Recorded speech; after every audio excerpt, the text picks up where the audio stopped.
All right, my friends, we're back. Yesterday I did not finish, and today we are going to finish. I had to run off. We had a very interesting meeting. I remember we were with Kayash over here, so that's where we're going to start. And yeah, should be a nice little time.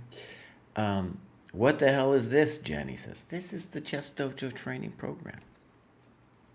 Kayash says, so I'm quite proud of this first graduation. By the way, 16, 1700, you're no chump up there. It really gave me a nice rating goal to work for, and a lot of the tasks were interesting. I was quite annoyed at the 5-minute puzzle rush task, as I take a lot of time to read a board position, and I also feel like the easier puzzles encourage me to take a tactical win without considering the long-term consequences. But as I struggled with it, I did notice that I picked up some new tactical patterns which enabled me to eventually break the goal, which is 32, and that was very satisfying. Other than that, I've been coming to Falk's calculations training sessions, which I would highly recommend. I feel like that has been the best training so far. I am somewhat being carried by my strong opening lines and ideas. For the next rating push, I am going to focus on tactics. The dojo tests, which I really enjoy, have let me know how far I have to go in that area. Great. We're working, by the way, on trying to make the dojo tests a little bit better. But it's also got to be said that we've got 33 dev projects.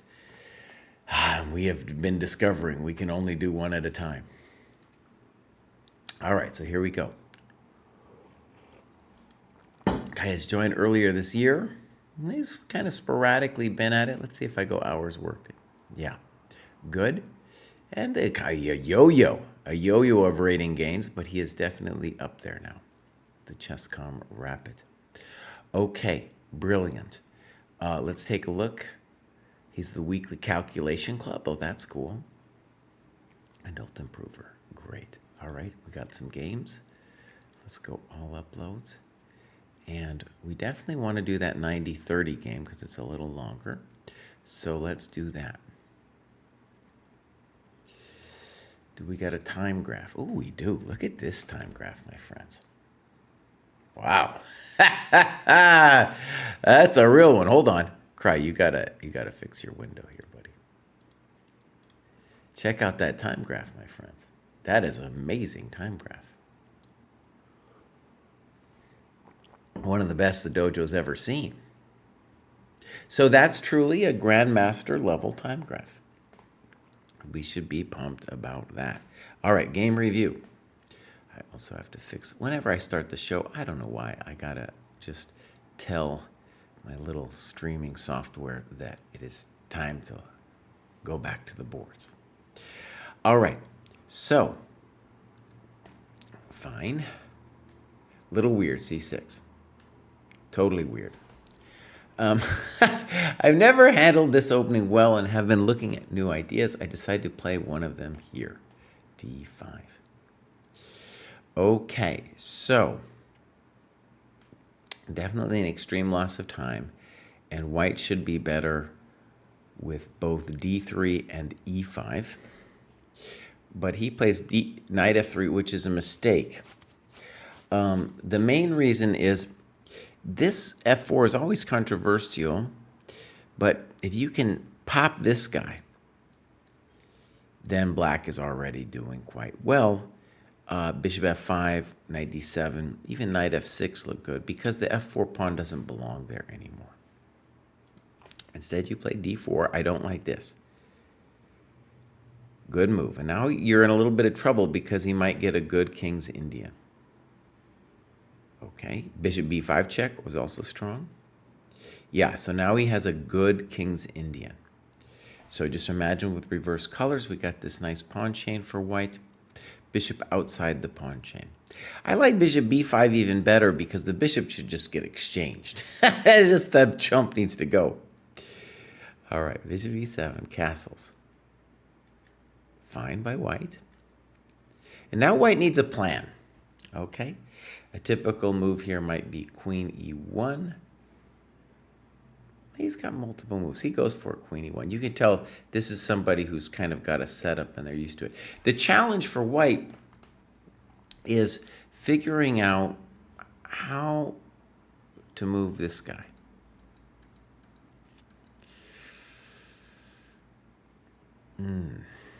All right, queen e1, a6, and now he just chills. The chill is interesting because he's kind of saying, well, maybe I want to do that anyway, and we'll see what you're doing. Now, his next move I'm not a huge fan of. I think I've taught a lot of players this kind of setup for white, and in general, we want to be pushing the f pawn and not the e pawn. The f pawn because really the whole dream the whole time has been to liberate this rook and the bishop. Sample variation might be here, here, and I guess you got to take this thing. And I would say white is a little bit better because the bishops and such, right? And we've opened up the scope of this guy.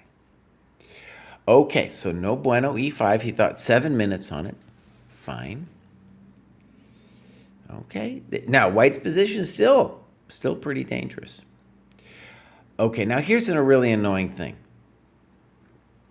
When you analyze the game, and let's say you play a game on Lichess, it's this really annoying thing that it does this obnoxious deal where a lot of times it automatically will review the game with the computer, and then you'll get this nonsense with inaccuracy. 93 was best.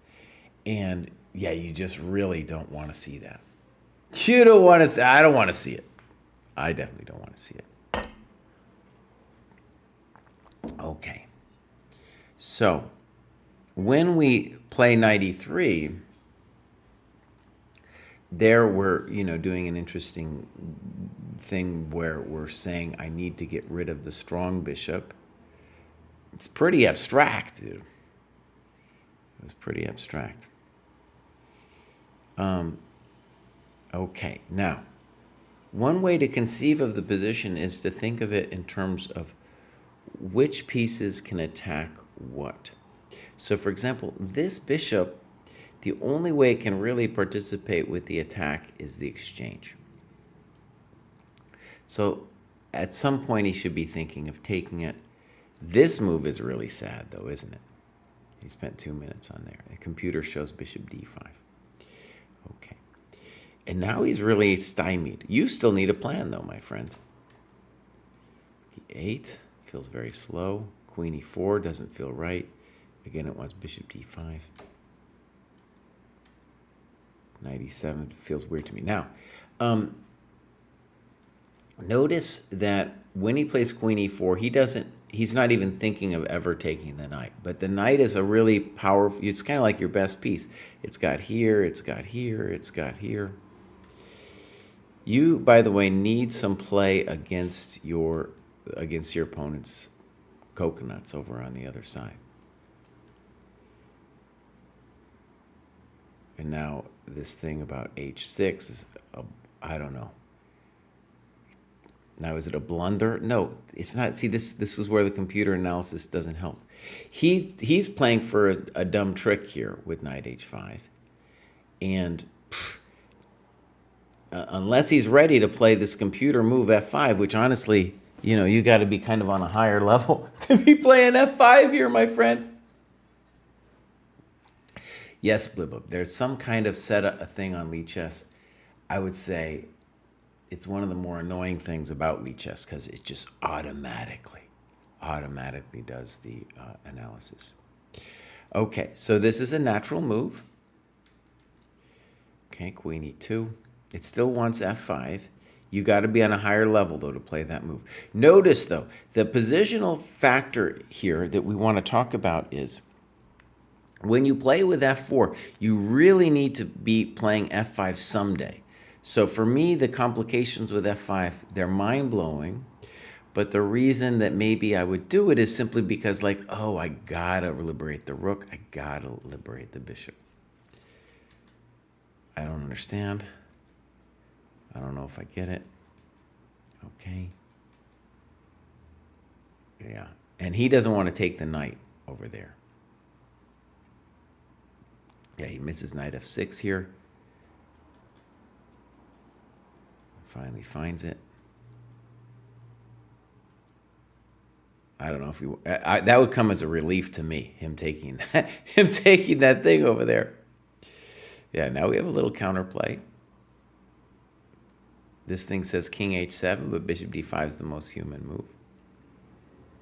Okay, I just hate it. Actually, I'm dying, Scatu. I'm dying with all of this stuff, man. It wants g4. So it's telling you all these things, which are kind of interesting, but it's not that helpful. And they're definitely g4. Now, that's a human one to see, is of course he's got to play g4 there because all your coconuts are hanging. Finally, he plays f5 at least.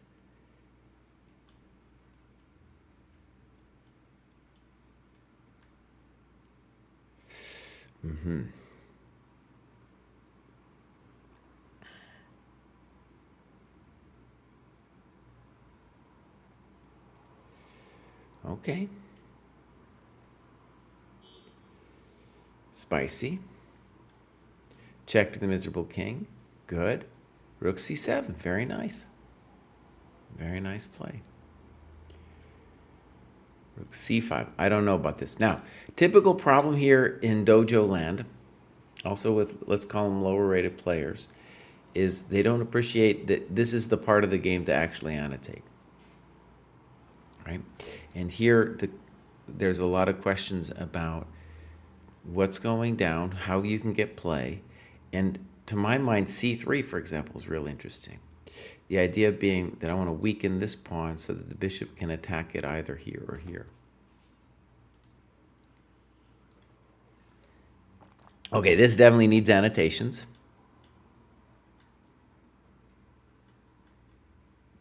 Yeah, this didn't go well. I don't understand. And then he wants to draw. Okay.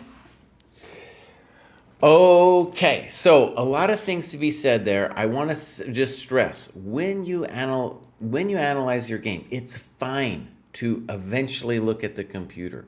But if you use Lichess and you transfer it over to the dojo and it's got all that crap on it about like blunder this, blunder that, it doesn't help because look, a lot of those moves were incredibly complicated, especially a lot of the F5s.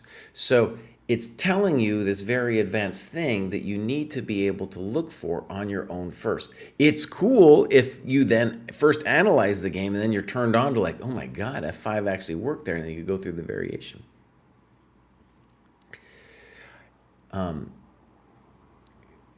Got it. So Gribless is in the chat. I think this is also Scatu. Anyways, that's just my rant. It's not your fault. It's not your fault that happened, but it really does impact the nature of the analysis. But Kayash, great. Let's move on. We'll go grad show. This is Yuzra. I've only recently begun going through the program, but what I love about it is there's a plan and a curriculum. I don't feel as if I'm wandering and jumping from one thing to the next. Really love the chess tactics from scratch book too. Great. Gribless, thank you for being here.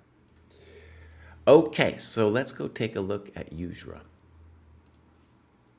Yuzra looks like they just joined. No, they joined a while back, but yeah, there's been sporadically doing the program. Had a big jump. Honestly, looks like they're ready to graduate again. You know, looks like they're ready to get graduate again over here. Okay, USCF and stuff. I always look at the clubs just to see maybe you know, when there's no bio, I might get a sense. Yuzra, I have what it feels like is that you have done a little bit of work here and there, and you came back to graduate, but you're not utilizing the program to its full extent, putting the games and analysis in, you know, especially using the heat map, right? Okay, but we're hoping that you'll do so in the future. Next up, we got Jack. So, finally getting my first graduation after 9 months in the dojo. 385 hours trained and 50 classical games. Amazing. Now, I want to say what you should appreciate from this person is it's hard. 1700, 1800, you're at a pretty high competitive level. And yeah, it's going to take some time. I had the opportunity to graduate in November, but didn't as my FIDE rating was still settling and soon fell to 1750. Since then, I've climbed steadily and feel like a more confident and experienced player, and now feel the next cohort is appropriate for me. Game experience and analysis has been the biggest source of improvement, but drilling the mating patterns in Polgar mates has definitely improved my pattern recognition. And we're going to look at a game versus, I don't know how to say that one. That might be a Scottish name. A Scottish name. So, Dublin, excuse me, it's an Irish name. Oisin McCallachan. Oh, don't make fun of him, come on. Okay, so Jack has been crushing it. Look, my friends, look at this. Joined September last and has just been on it nonstop. So this is amazing. This is the kind of thing that I find very inspiring for myself. And it's good to see it, just that, you know, especially at these higher levels, if you follow the program, you will make it. Okay, so here we go. Clubs. We get the Irish Chess Club, beautiful.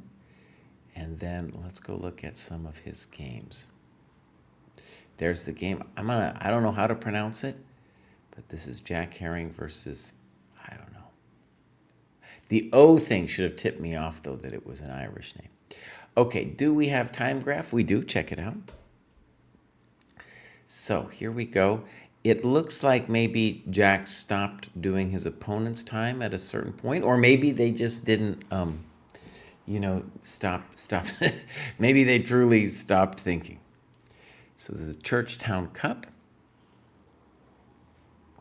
and we get a rook endgame.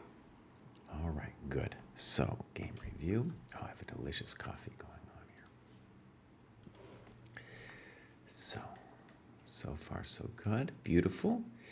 Great. There's a course at the dojo with this very simple setup. Good.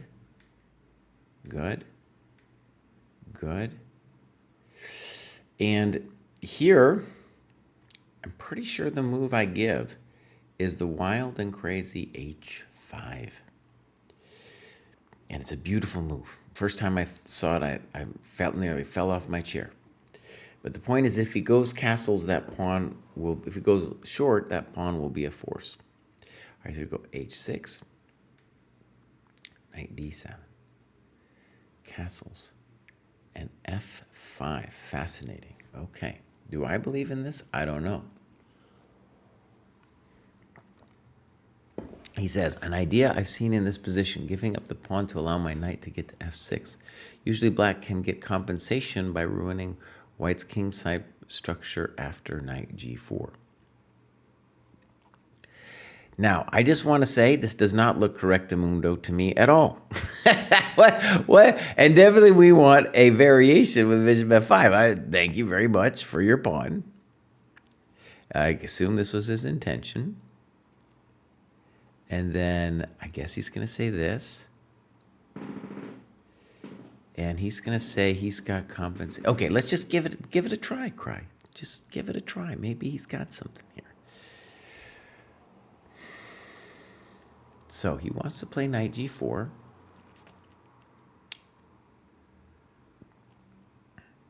That's interesting, maybe. There's a lot here to think about. Knight D5 in some positions will be interesting too. So maybe queen F5, knight D5 as an example. Okay, fascinating. Fascinating move. Well, I learn something every day. Okay, F5. And now we definitely play knight F6. Good. And our general claim, I guess, is if bishop F5, I'm going to whack him, play knight G4, and we're going to say that I'm got compensation. He takes. Now, he does not go for this thing, but first plays queen A5, which makes some sense to me. I think That's just a nice developing move, and we'll still be able to play knight g4. Good. Okay, so.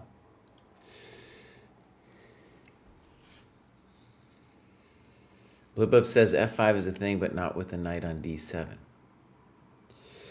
Okay, Ali talks about what kind of opening course you're talking about. We have courses at the dojo, something we want to do more of in the future. We got 33 dev projects first. In any case, yeah, we have I have a course up there with this EF6 variation in the Caro-Kann that he is playing.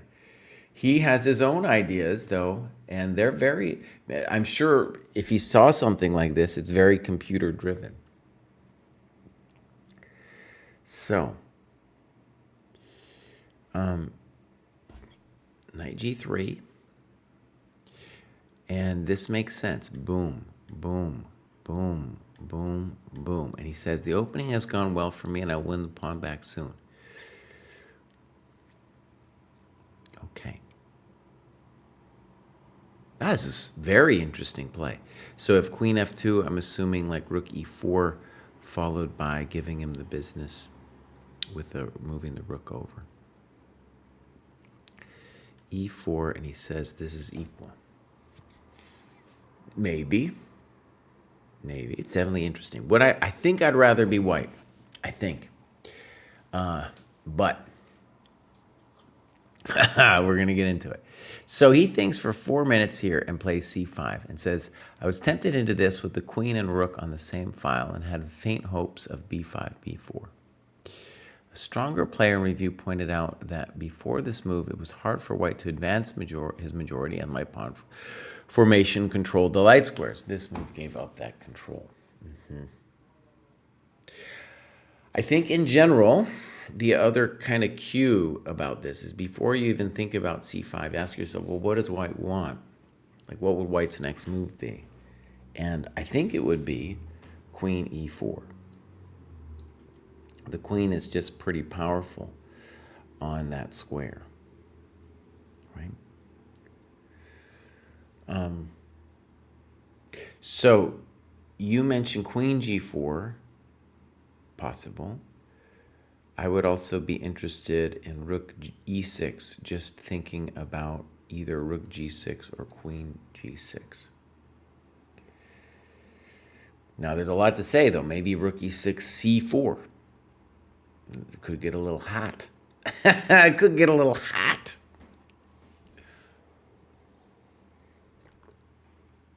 Queen g4 also, though, kind of runs into potentially c4. Oh, excuse me. Now, I have no idea what the computer would say here, but I definitely think that black is the one who needs to figure their life out here. Yeah, and it's not especially easy.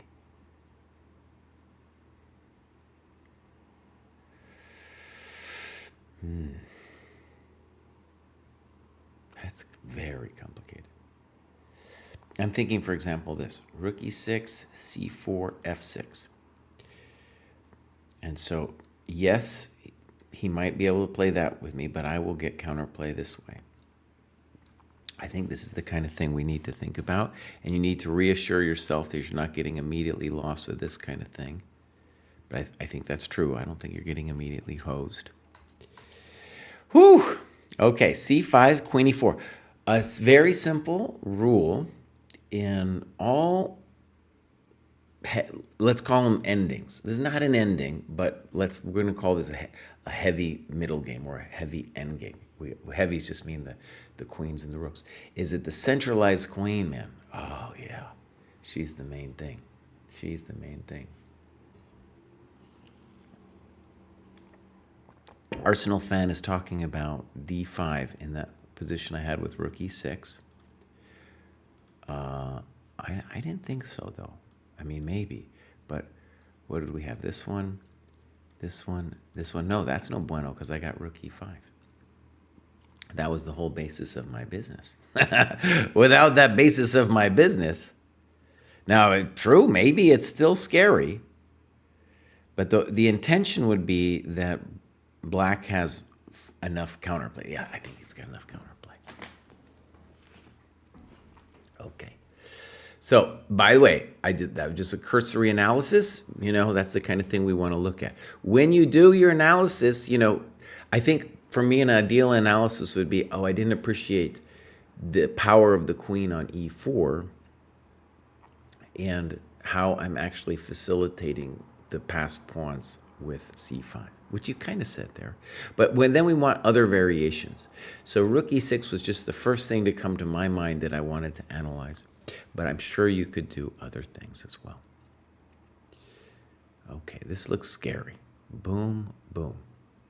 You say slight advantage to white. Okay, maybe it's slight. All right, rook c4 feels a little trappy, but maybe that's what we need to do. So, for example, if queen b7, you've got rook d4 as a trick. And now he plays this move, which does not, that's no good. That's no good.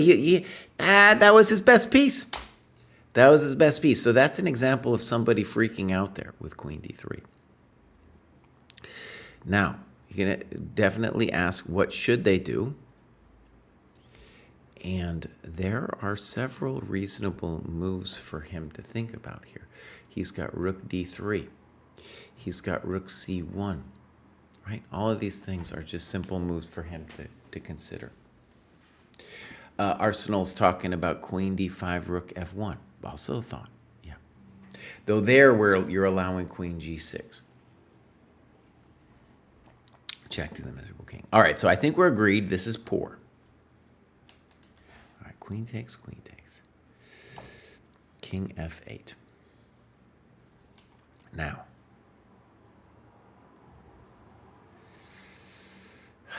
it's going to be hot. All right, king f8, d5.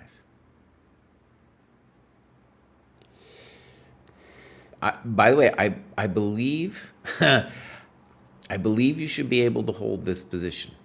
I mean, it's hot, but I believe you should be able to hold it because your king is going to be a good blockader. Your move, king e7, is definitely the most natural move.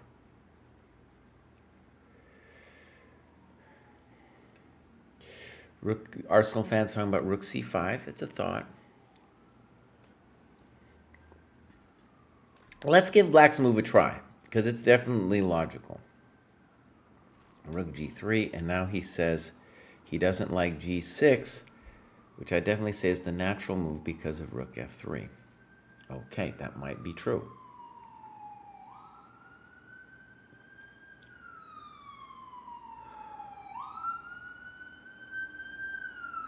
Okay, wait. I don't... let's just look at it for a second.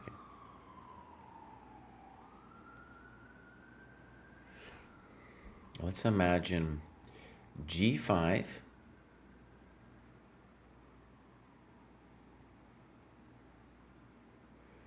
My idea was that on rook f3, I wanted to play rook f4, but then I'm worried about rook c3, and maybe I'm hosed. No, I think I'm fine. I just play rook d8. So as long as my king can occupy... So by the way, this is very, it's very complicated. There's a lot of variations. I encourage you to go deeper here.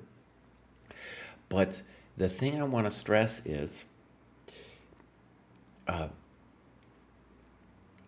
you should focus on the activity of the pieces. And what white is doing that makes me nervous for white is trying to do this without their king. So you're basically doing this with 3 pieces and he's doing it with 2.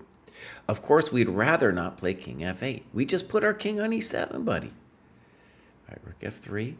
Go back to e7. Go back to e7. Okay.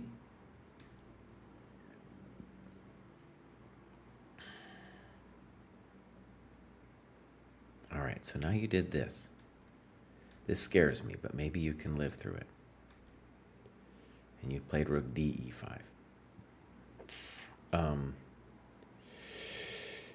You should definitely be considering rook e takes e5.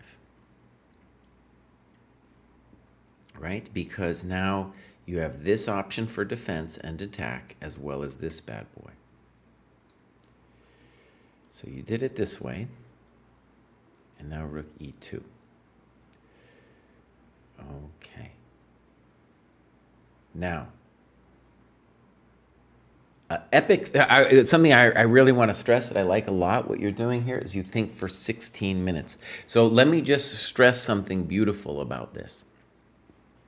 And I think it's a mark of a better player that I want people watching who are lower rated to see, that him thinking 16 minutes here. This is hard. This is really hard, man. And there's no way you can figure this out without doing some deep work. Now, you might be in big trouble here. But it's very close. Now, I like your move. Now, notice, what is he saying? In the reason to believe, first of all, that he's going to be better or faster is he gets the jump. He's the first one who gets to move. Now, is it close? Kinda. But honestly, our king is the problem too. It's too tempy because we can't be on the back rank. The back rank is a problem. Okay, so really good analysis. Now, does he have better than rook g1? I don't know. Now, I love this move, rook b8. And you can tell he had planned that. So the point is that if dude had played here, then if we imagine a4, rook here, something like that, then it's a scary situation for white. For black, yeah, for black, because he's faster and we're covering the b2 square. So rook b8 is a beautiful move, which forces this. I'm going to guess white missed this when they played the passive rook g1. And now you played h5, which is a no comprendo for me. I don't understand h5. So why wouldn't we play rook? I want to play rook d8, by the way. I do not want rook c8 because then he might survive with rook c1.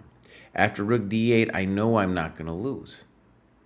Or at least that's what I feel. I feel like I'm not going to lose because I'm going to stick this bad boy here and I'm going to say bows. Yeah, I'm going to say bows. Yeah, how could I be in trouble here? How could I be in trouble? But h5, what are you doing?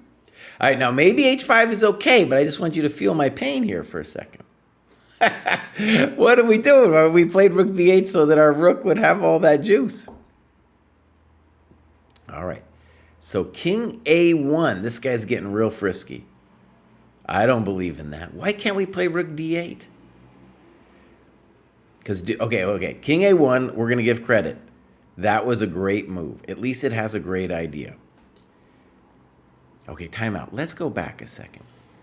So on rook d8, let's give this, over here, rook b8, b3. If rook d8, I think there might be a genius idea here for white. You go king a1 still, exclam. Oh, that's dark. That's really dark. And now let's say rook d2, b4, rook g2. And maybe we could play rook g2, but that one also is like, oh no. Oh no. Woo, this is a good endgame, guys. This is a really good endgame. Wow. So, okay, I don't know if I mentioned it before. I think I was elaborating. My thoughts were running in their own little motions. But the thing I want to say is,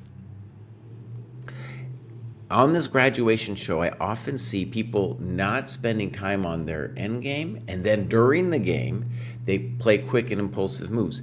As you can see here, though, my friends, this thing is hella complicated.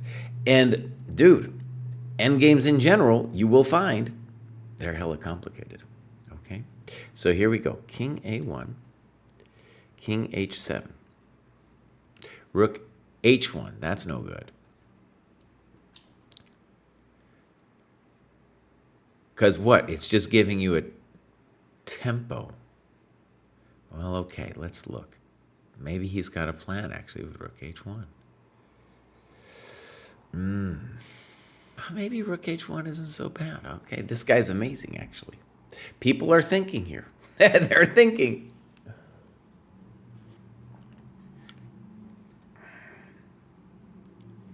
So, you say king h6 is a mistake, but here's the problem.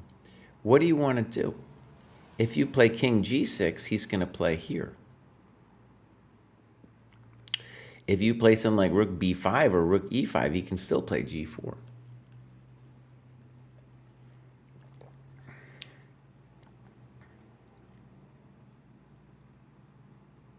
Yeah. So I don't want to allow this is a real bummer, actually. Hold on. This got really interesting, man. This is a really interesting one. Okay. So you talk about rook c8. Doesn't make any sense because of that king a1 plan.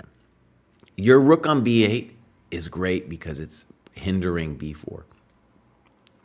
So for the sake of analysis here, we need to improve our king without letting white achieve that rook h1 thing. Because look, he's passive here. And ultimately, he needs to do something. The only way he's going to free his business here is if he, takes care of business by liberating the rook. Peaceful asks, is this winning for white? I don't know. I don't know, man. This is really rough. That position after g4 might be winning. All right, let's give king h7 a try. One nice thing about this is we have more options here. So h5 would enable this rook h1 move.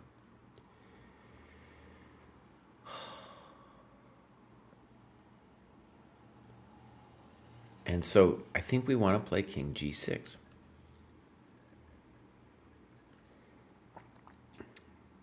Now the bummer for him is he needs a good move now. If rook b1, we're going to take on g2, of course. If check, we're going to come up. Whew! Okay, so I think that's better, and I think you're in trouble here. By the way, I could imagine blowing it here too, because all of a sudden that rook is really powerful. So,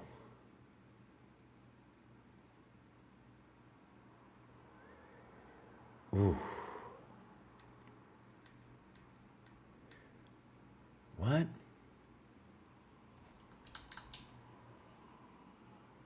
Oh, that's no good. So yeah, we're host now. We're host. If that's what we got, then we're host. Now, bear in mind, if the other way to do this now would have been rook g2, rook h5, king g6, probably rook h1. And I'm going to say we're worse, but this is still immensely complicated. But now we're done here. Okay, so this is this is amazing. I think we're done. I think we're done. So rook a5, b1, good. b4, I think that's a good move. Rook a3. Oh, I like this guy's play. Uh-huh. Oh, I'm in love with this guy.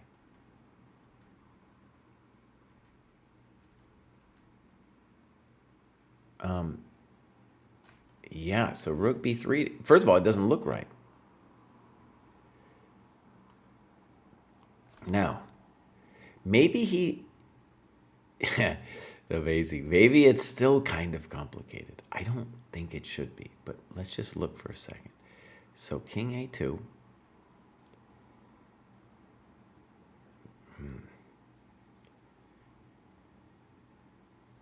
Rook e3.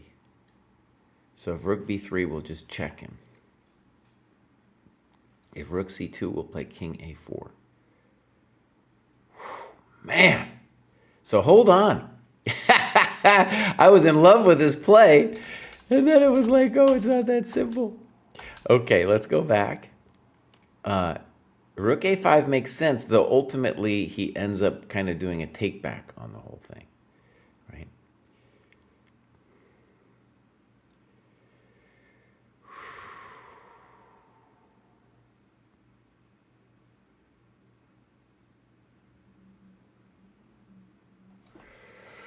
Okay, white has a lot of ideas. If I was playing this, I'm pretty sure I would like the move rook f1. What do I want? I want to cut the king, plus I want to maybe set up a ladder checkmate problem for the guy. They're both in a little time pressure, but they both have 30 seconds left. In general, this looks good. It looks good. But the milk already might be bad here. Now, a move that white should consider is b5.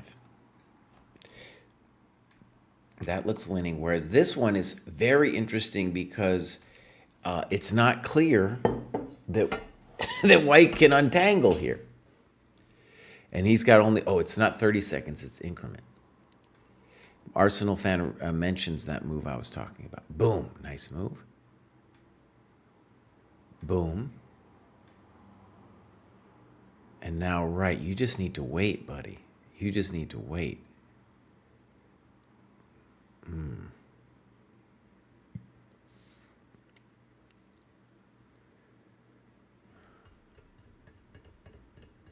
Let's do your variation here. So rook h2, rook c2, rook h3, rook b2, and then you could just take it because you've got this as a threat. Okay, so rook e1.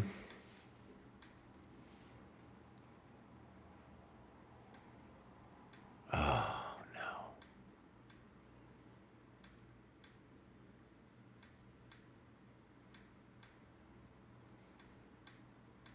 Dang, this guy's good. Dang. And now you're toast.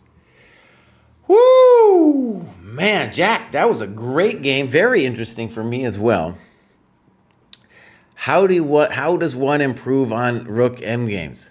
Okay, by analyzing this kind of position. Amazing. Amazing. And now you even noticed you found this thing here. Bang. What? What? Double exclam, baby. Ow! These things, man, there were so many tricks. So many tricks. Dang, that's cold. That's the kind of thing I fall for all the time.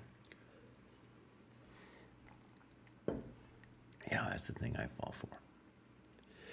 Whew! Okay, well done. Well done, Jack. All right, we got Eigen up next. So we're going to go Grad Show. Eigen, who knows what's going on with Eigen? Let's go look. Eigen. They haven't done much. They've been here for a while. They're progressing with their rapid, but we don't see much going on here. Do they got clubs? Oh, they got some stuff going on. Do they have got games? I got loads of games. So I don't know what's going on. I don't see anything on dude's heat map, but it looks like he's just using the submitting of games going on here. At least that's what I'm seeing. All right, this was played fairly recently. And this is David Bay. Do we got a time graph? We don't. So let's go here and we'll go game review. Bang. So far, so good. Oh, yeah, this is the old variation. I played this when I was a kid. Here, here, here, here, here, here. Now, the old way of doing things here was to play like a bishop g4 business. Like the Kasparov-Karpov games went bishop g4. Oh, it's a whole mess. Knight a5, bishop f7, and then fg, and oh my gosh. I think the computer still might want that. So, knight a5, and then, all right, this is a horrible move. And the key thing to understand is maybe why. Understand, like, why is it a horrible move? Yeah. Because your knight is now terrible, and you've lost the pressure on the center, right? So in the Grunfeld, you're going to want to be making counterplay against his center and the wing. And now with c4, you completely give all of that away. Okay. Rook c1, that looks uninspired. Now he's going to come for you. Bishop g4. Now he's doing amazing. Yeah. By the way, a typical Grunfeld thing to do in a position like this would be to say play b5 and if a4 to try to set up a blockade on the light squares this way. So just humor me for a second, e5. He can do other things. But the idea would now be to play e6 and bishop b7 and say, hey, I got a grip over here, you know? Yeah. Okay, so bishop g4, this is going to be terrible. Okay, so can we get a grip here? You play queen c7. And now we talked about an earlier f5, and it looks really bad, doesn't it? And you say this move admits I lost the game. I think earlier too, there was some admitting. There was some admitting going on. Yeah. Yeah, we're toast. Okay, so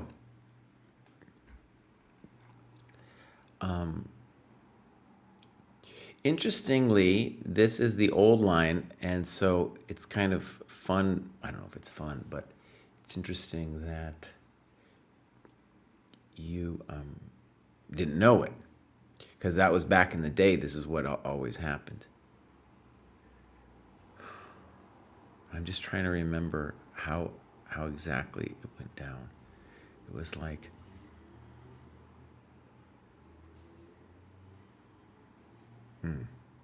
there's a lot of different variations here. Okay, Jesse, let it go for a second, buddy. Let it go, buddy. Yeah, but bishop g4 here and also cd are the moves. Okay, that was great.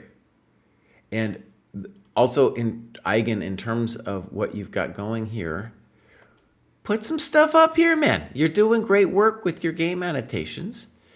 And we just need to see some more stuff over here. Okay.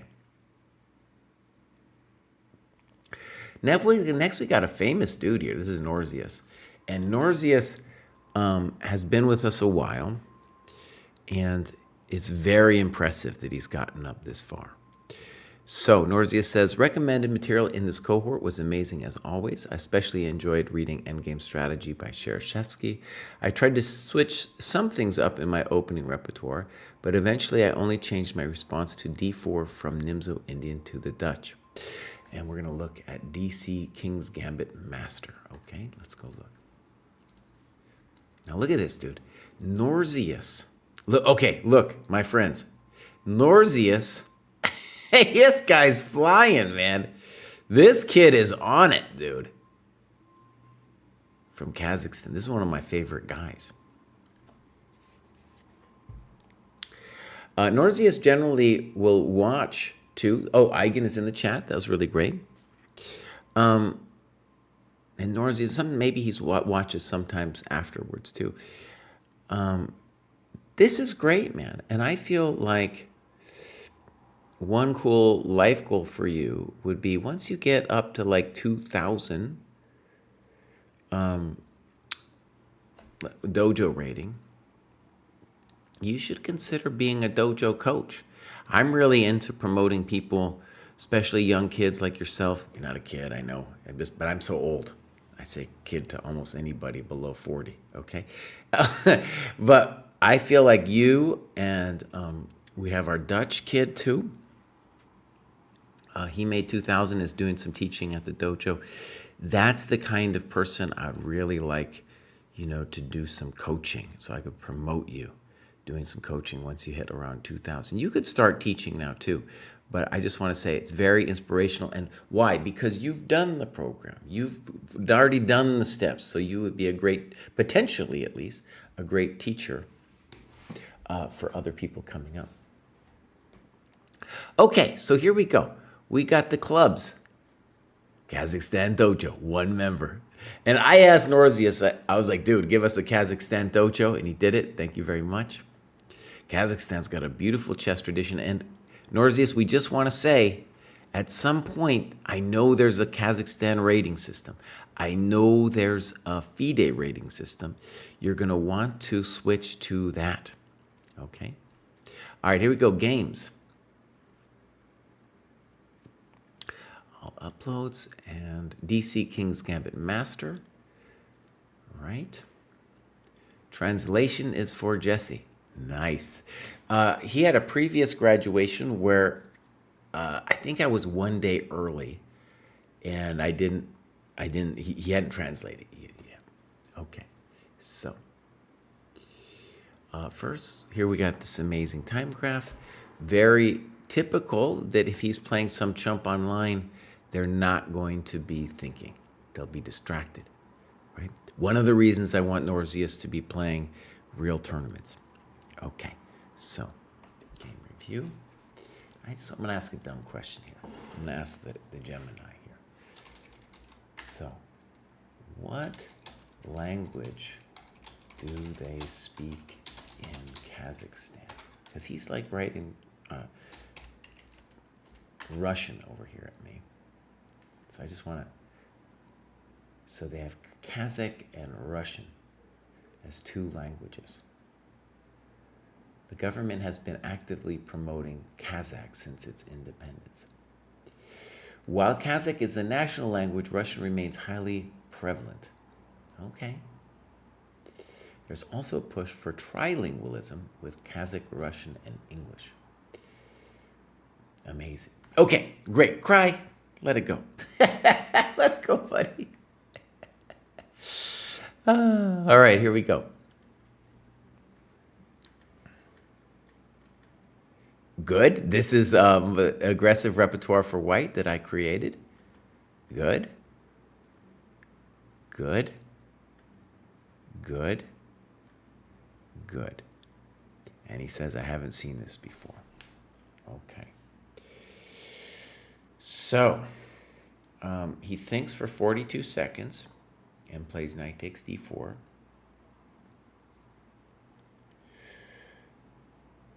And he was concerned with e5, knight h5, which I want to say looks very suspicious with the knight over there. The thing is, he can't, I don't think black can do this because then we could snip and then snap. So let's imagine this knight h5. He talks about rook b1 and b4. That's interesting. That's an idea that's in the course as well. It sometimes happens. I'm just looking. Yeah, very interesting position. I like this rook b1, b4 thing. All right, so we're going to do it this way. e5. c3. d5. Okay. Big moment. If he plays DC, then we want to say that white, it might be closer to equal. Yeah. Okay. So d5, too fast. This guy's playing too fast. ed5, knight d5, cd4. Okay, question. cd4 seems fine. Is there a reason, though, we're not doing this one? Let's say castles. Let's say knight f3. I don't know. It looks like you're winning, right? Well, winning's too strong, but you're doing pretty good. Now, maybe you're doing fine here too. He goes for it. Knight d4. Okay, wait a second. So to my mind, the mild problem with the CD move would be castles. And he says, I was expecting this move. I'm assuming here. And white is by all means better, but at least White can or black can say this is isolated. You got to fix these. You got 3 pieces to fix, right? You got 3 pieces to fix. So maybe this is compensation.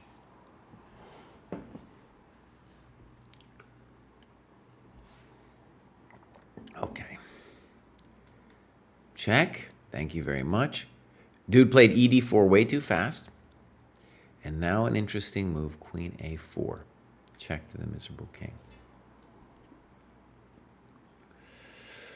We can imagine that black missed this. Okay, now, King F8 looks bad for you. Now, hold on. This is really fascinating. There's a simple problem, my friends. We're losing a piece. This guy, look at this. This guy played Bishop D7 in 24 seconds. 24 seconds. Idiot. No, I'm sorry, but if you think for a little bit, it's going to be bad news. Now, did we blow this? I think we blew this. So already here we're hosed. Oh no. Oh no. So knight takes d4 is a fail.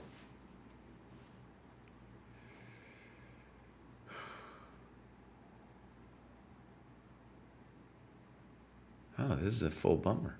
This is the full bummerino. Yeah, black is fine. Okay, wait. So a couple things, Norzius, in the annotation. CD4, ED4. I trusted you about knight d4. I trusted you. No, I don't trust you anymore. You're losing a piece. You can't do it. Can't do it. Yeah. No bueno. No bueno. So check, and this is all about... So I'm making this series, by the way. We got vids slowly coming out. How to make X. I started how to make 500 chess.com. How to make 600, and I go up the ladder. And something that I've identified from doing this graduate show for so many years is the ability to slow down and think is a skill, and then without it, forget about it. And look, here's the time graph. Why did we do this time graph? Because we wanted to highlight these chumps. These chumps that ain't thinking, man. They ain't thinking. Look at this guy. Look at this guy. How complicated. That position is crazy complicated. I still don't know what's going on. And this guy's just moving. All right, so let's go back. Game review. We can't blip up because on any kind of queen e2, he's just taking our knight and saying thank you very much. All right, check.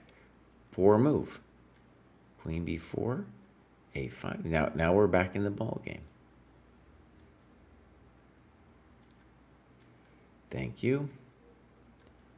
Thank you. Bishop f6. Sad move. Looks good to me. And now, boom. I mainly considered capturing on b2 next move since okay. Now, this position should be winning because you have the 2 bishops and you have the extra pawn. So we could also, rook b1 seems fine. You could probably play bishop b2 as well. Nice move. And now with bishop b5, I would want you to analyze it a little more, but it looks like it's still at least a very nice position.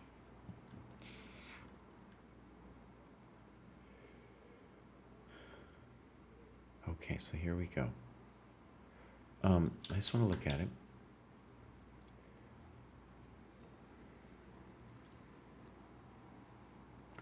A move that could be annoying for you to face might be knight b4. And if that might be a more clever defense, honestly, than what he does. Maybe it's not going to be easy with what he does either. But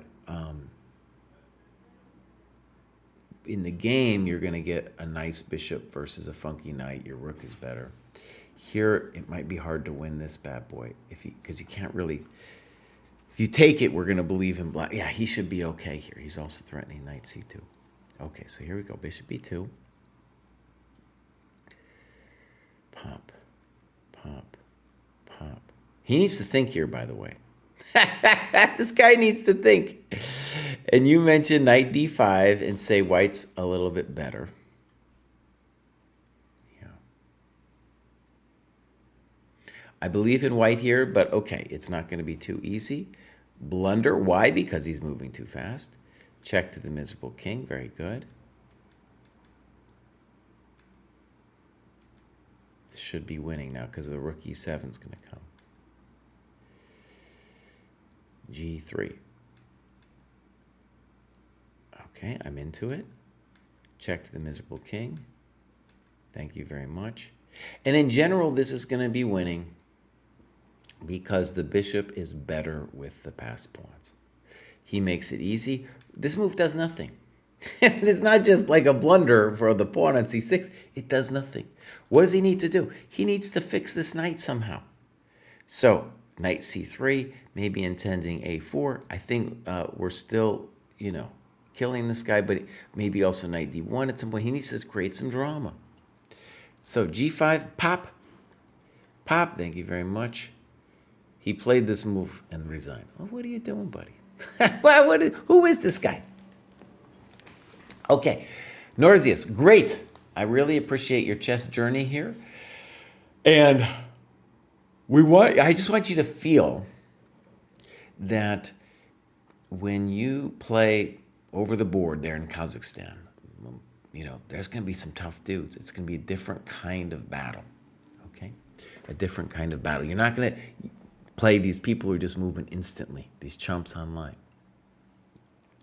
Okay, but you're doing great. I admire your progress. And now we got Radon coming up. The accountability heat map I found very useful, although I only hit the weekly goal once it was set extremely high and don't find it demotivating. Okay. By the way, you can set your own weekly goal. It's very important to recognize. The weekly goal is, look, he set his weekly goal for 21 hours. That's a lot of hours, dude. That's 3 hours a day. That's Radon, buddy. Give yourself a more sustainable goal. Right? Need a little bit more sustainable. So, couple things. First thing pops out to me right away, Radon, is you're doing your business on Chess.com, and this over here, this rating range on Chess.com, it's cheating central. It is just every single player you're going to play, well, not everyone, but it's just going to be cheating central. Now, maybe if you're playing in some dojo events, you're not going to get, that's a way to do it.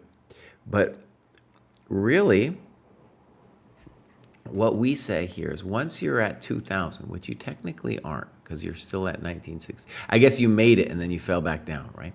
One of the rules we really have is once you pass 2,000, it's got to be OTB. And why? Because when you're playing online, it's just going to be full madness. Hold on just a second.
All right, sorry about that. Yeah, I was giving a rant about 2,000. Anyways, Radon, you know what you got to do. You got to get some real games going on. He does have some FIDE games. Okay, I have a feeling that's this game here. Great. So Radon, well, actually, I don't know which one he is. Still very new to OTB play as an adult learner, he says. Amazing. It's amazing that you got this far and really haven't played OTB. So this is Chicago Open. It's 1820 FIDE. My opponent here has a peak of 2500 ECF, which I think is the English one. So the FM here in question is quite strong and still very young at only 16. Okay. My D4 course that I use is Benjamin Bach's Nimzo. Okay, great. Let's take a look at some stuff. He does have a time graph. We're going to guess that that move on the situation there on move 20 was simply putting one value in wrong, right? That might affect his rating. Now we're going to see that this FM is moving too fast, right? Unless they were winning, unless they're winning. Now, Rowdy Rita, I like that, says that Stanley's no joke. He probably isn't. He probably isn't a joke. Okay. Lots of sus, Radon says. Absolutely. Okay, so here we go. I think, Radon, it would be a real challenge. Might be a real challenge for you to switch to OTB play. Just probably not used to it. Also, maybe your rating's lower than than say your chess comp, so that might be demotivating. But ultimately, muy importante to do so. All right, so let's get into this. Apparently, this is all a course that he's following. This bishop d2 move, it was kind of trendy for a while. It's obviously weird. Fine. Fine. Fine. Bishop f8. I kind of like it. Another move here that I think I like a little bit more is a6. And the point is we want to then play bishop d6 to have an attacking formation and the bishop to be more active on d6. So here we go, bishop f8, and now knight e5. By the way, what we're going to see in this one too, something that's kind of hard to appreciate is we still are going to want to play a6, b5 to get our queen here to look at this diagonal. So knight c6 happens. This is still following the Benjamin Bach business. Okay, so amazing. Amazing that you're following it this deep. I guess I'll say I'm a little bit impressed and astounded because to me this bishop d2 is not the most critical move, you know? Okay. Now, apparently knight takes d5. Holy moly. Now, knight takes d5, you would have to have some deep computer analysis to be doing that, my friend. So, oh my God. Oh, that's such a crude move. All right, let's look. Knight d5. Brutal. Brutal. Okay, so queen d5.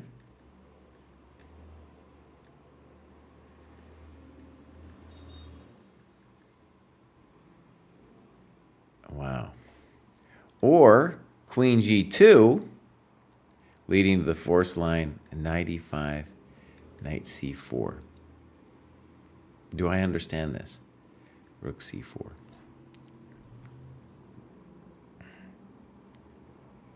Do I understand this? No. I don't understand it. I don't get it. What's happening here? It doesn't look like enough, right?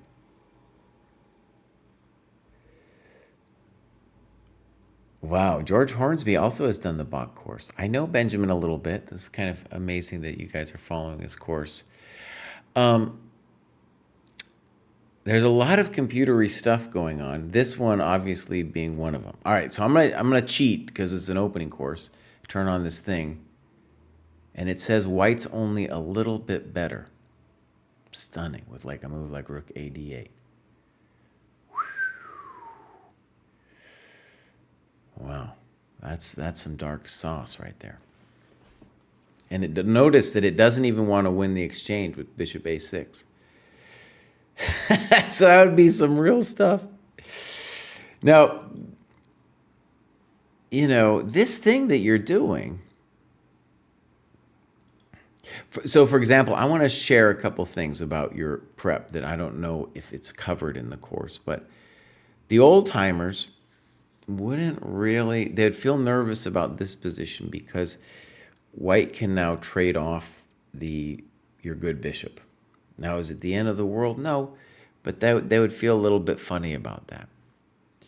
So it's almost like this a6 idea. I'm pretty sure if you look at older games, that's what they would do here. Okay, in any case, that's just something to understand, and nobody in their right mind is looking at knight d5. Oh my God. I mean, maybe somebody, but that's definitely a computer move. Okay, so knight e2, knight e4, good. Bishop e1, now you're fully in control. And you do rook c8. And I was about to assume some things. I would want to talk at least about f6 here. Yeah, I would want to talk about f6. Dang. Whew. That's a stunner, a real stunner.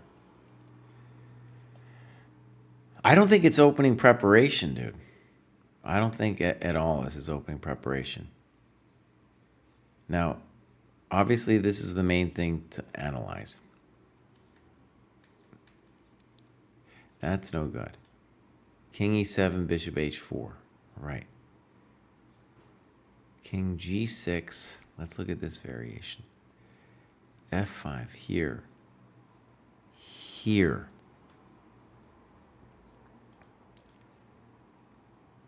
Oh my gosh. Now he says here, like, slightly better for white. I mean, I don't know.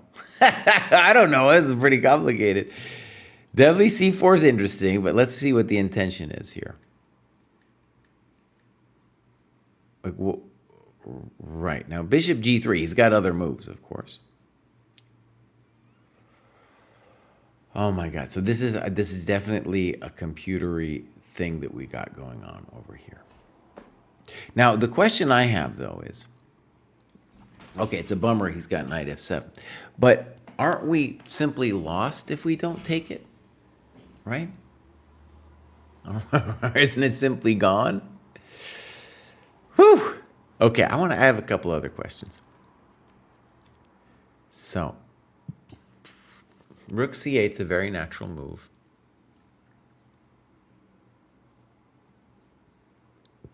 Am I missing something here? What is the grief with f6? If bishop e4, I'm going to play here. At least that's my intention. I don't see anything dramatically wrong with it. Knight c6, bishop c6, I'm doing great.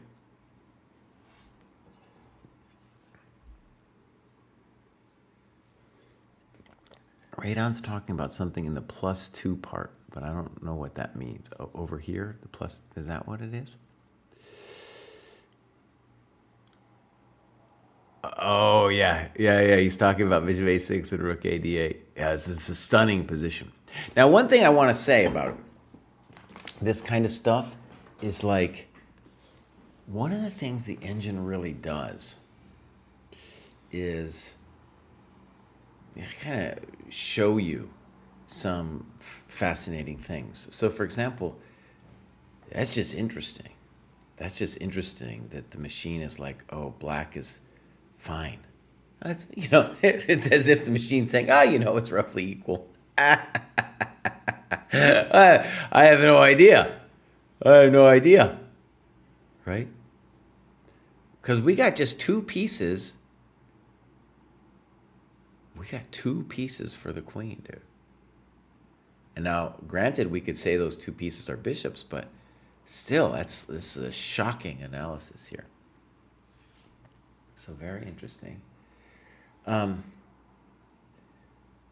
So all right, I'm gonna cheat again since we're gonna cheat. I want to just see am I missing something with f6? No, I'm not. We're totally fine. So definitely something to consider. I thought maybe you hadn't considered it because there was something obvious about it. I was like, man, am I missing something obvious? You know. Because, yeah, if we can play f6, we want to do it. We want to open up this coconut and say, knight, you got to get out of here. So I don't think this is this is not something the kid figured out, right? I mean, it wasn't like some prep thing. And even this, I don't know. So, but this we can't do because we're just lost now, right? Here White went into a very long think, meaning I believe he expected king f7. Yeah, you should play king f7. So, also, is there something wrong with knight e5? Now, maybe there's something wrong with it. It's hard for me to believe there's something wrong with it, though, right? Okay, so knight g5. He thought forever.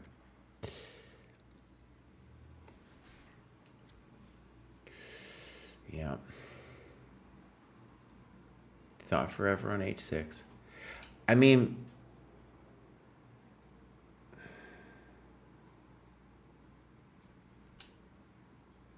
I guess I would be interested in c takes d4 here too.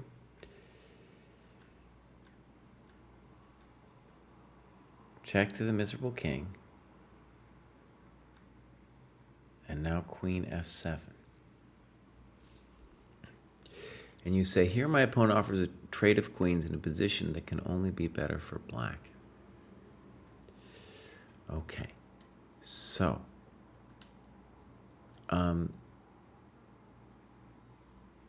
one of the things that's interesting about this young kid that you're playing is he's clearly very talented, but one skill he's lacking is he doesn't know how to think, right? If we go back to his time graph for a second, look at that thing. Look at that thing. Kid, this is some of this one position on move 20 already. That's enough to make anybody's head spin, and he's not thinking at all.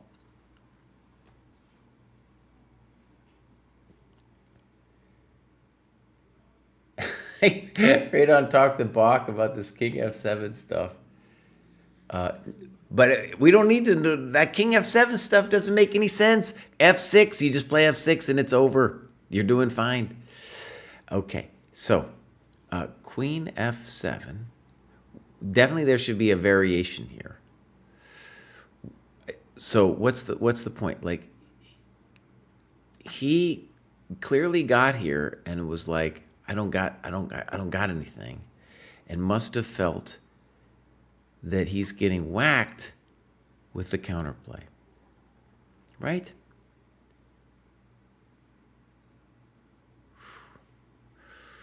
Now, I guess the other thing that's obvious that you could consider would be knight f7, king h7, knight e5, c takes d4,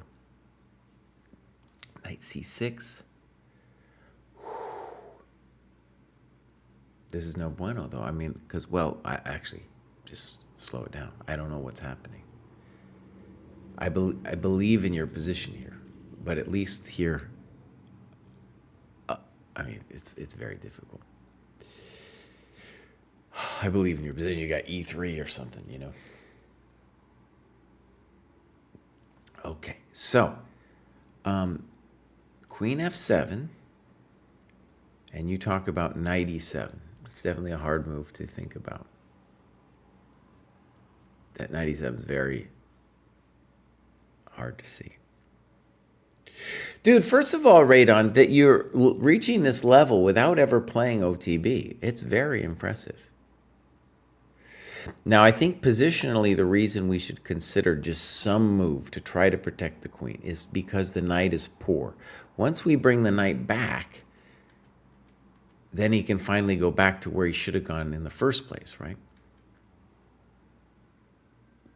Okay. So, on knight c6, dc is a problem. Okay. Now you talk about e3, and I want to stress something. e3 is not something. There's a lot of moves in this game that I would call ridiculous for the engine, but e3 isn't one of them, okay? Because this is your unopposed bishop, and he wants freedom. So we should very much, this should be on our mind on every single move. Okay, so knight d4. And now rook c3. We thought for 2.5 minutes and say this move is one of my 2 big regrets. Clearly intimidated by my opponent's rating and reputation, I see a way to liquidate in what should be a drawn position, so I capture on c3 with the intention of trading off both sets of rooks. Being in a position where I have a weak pawn on e4, but the bishop pair with the split pawns felt like should be more than sufficient to hold the game.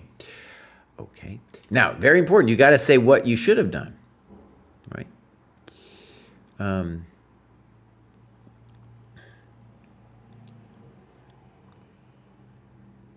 Like I'm looking at knight f5, and then with that knight f5, we have to be thinking about g4.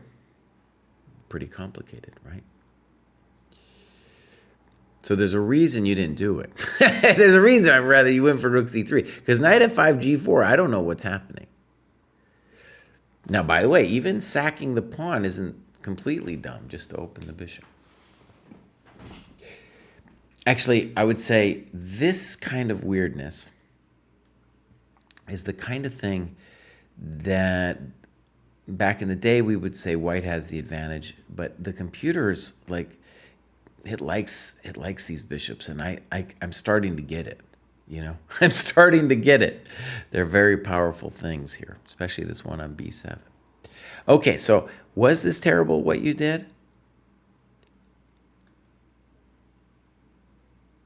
It's only terrible if you feel like you're worse here.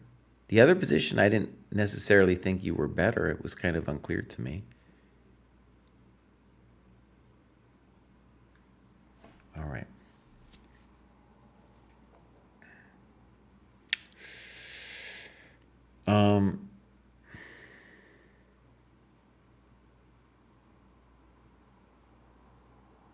So let's just say the obvious. You're fine. You're fine. And we just need to find a couple good moves, honestly. So bishop d5 to control this square. Let's put it on a3. You could change my mind, play bishop d6, and then we can always take this thing whenever we want to, and then it's a draw. Right? So g5, and now I want to stress here, what's the kid's failing? The kid is not taking enough time. This is a typical child problem. Stanley, listen to me, buddy. You spent 1.5 minutes. You got plenty of time. This is complicated. This is complicated, Stanley. Of course you should consider f5, right? I don't know exactly what's going on, but f5 is an interesting move. Now, by the way, we should continue with f5 because a very basic question would be, well, what about bishop d6? If I trade the knight off, it's a draw, right? Okay, so HG, he does this. Okay. G3. Knight f2. And we've lost the coconut. Okay, so it's gone bad, but it's not over yet. Bishop e7.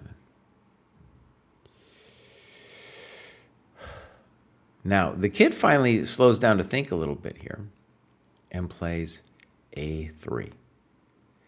unsure as to what this accomplishes or why so much time is used. Now, in general, he's going to want to put his pawns on the light squares to control some light squares that your bishop is on you about. He probably also feels a deep sense of what we can call chess ennui. Chess ennui, because it's very hard for him to make progress. So A3 suggests somebody who is like, yeah, maybe I'll kick it a little bit here and see if I can survive. See if my opponent gets a little frisky.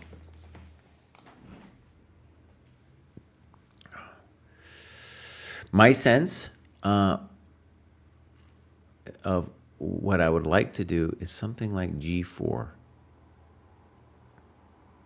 There's questions involved there too, though.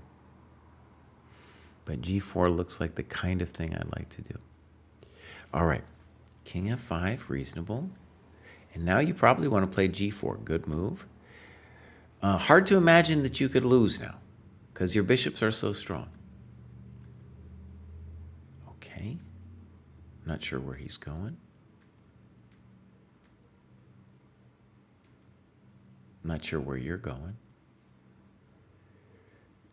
Okay.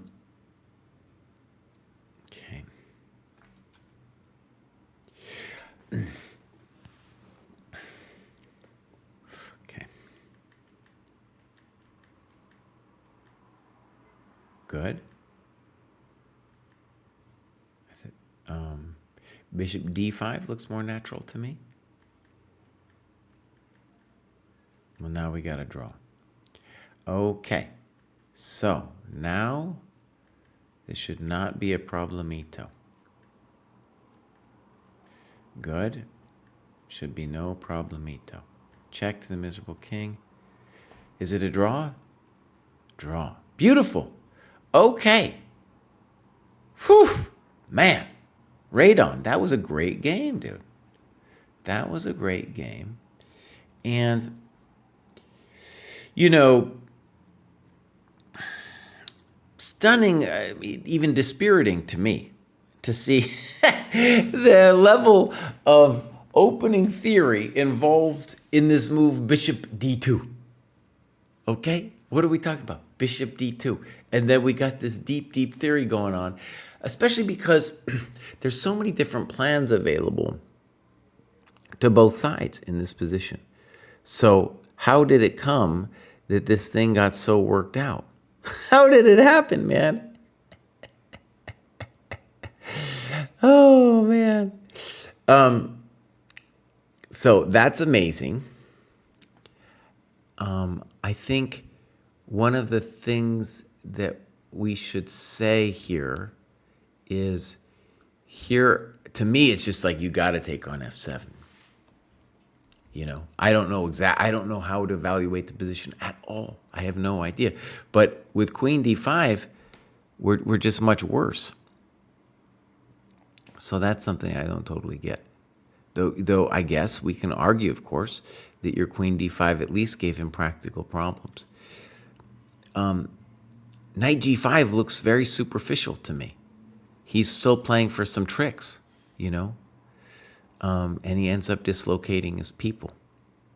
He needs to fix the bishop, for example. So Knight E5 and fix your bishop, buddy. Come on now, fix your coconuts. Very interesting to me, this kid, too, clearly suffered from not thinking, not being able to think some impulsive decisions. Okay, that was amazing. That was amazing. And next up, finally, we have Okoye. Let's see what's going on with Okoye. Okoye is way up there. Maybe just joined. No, he joined 24, but hasn't logged anything. Clubs. Okoye, tell us something about yourself, buddy. Tell us something. Put up a game or something. Nothing. Radon, thank you for being here. That was great. Okay, I am going to raid somebody. If the famous Benjamin Bach were here, I would raid him. But he's not. Dang, these people are getting strong, man. That was some deep sauce. That was some deep sauce, dude. All right, who are we gonna raid? Let's raid. I like to raid people. I don't know too much. Let's raid Blood Queen. I think Blood Queen has hung out a little bit with Kostya, so we're gonna call her therefore a friend of the dojo. If you don't know what we've been doing, this is the Dojo Training Program. Check it out.